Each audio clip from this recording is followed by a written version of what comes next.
Zvakaoma hasi kure ndinosvika ini zita ndonzi Reto Nagano ndanetawo nayo namo ndanetawo nayo namo shungu ndinadzo zvichanaka rini Mwari ndambosa makubatanidza ndichiti zvichanaka ndoenda kumberi shungu ndinadzo zvichanaka rini Mwari ndambosa makubatanidza ndichiti zvichanaka ndoenda kumberi. I wanted to live in America. Namoya ni baba say paprika, but now I'm still living in Saka. Mission tended to South Africa.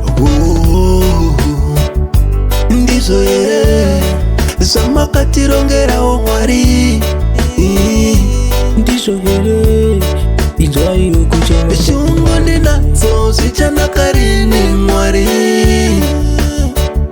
ndambosa makubatanidza ndichiti zvichanaka ndoenda kumberi shungu ndinadzo zvichanaka rini Mwari ndambosa makubatanidza ndichiti zvichanaka ndoenda kumberi. Takakura tichitambura nanhasi unoti kutambura nyanza dzacho dzondiremera ndokusaka ndashaura panogara ndisimbisa handiwini zvichaita one day iyi motivation namo yacho yandidzasva patauni everyday ingori up and down. shungu ndinadzo zvichanaka rini Mwari ndambosa makubatanidza ndichiti zvichanaka ndoenda kumberi shungu ndinadzo zvichanaka rini Mwari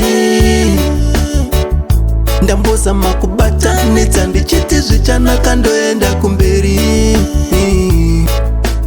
I wanted to live in America. Namoya ni baba say paprika, but now I'm still living in Saka. Mission tended to South Africa.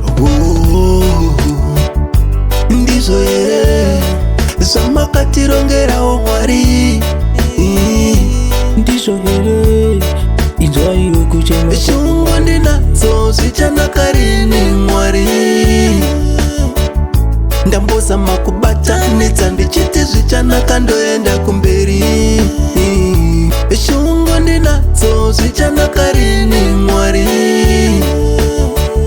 ndambosa makubatanidza ndichiti zvichanaka ndoenda kumberi.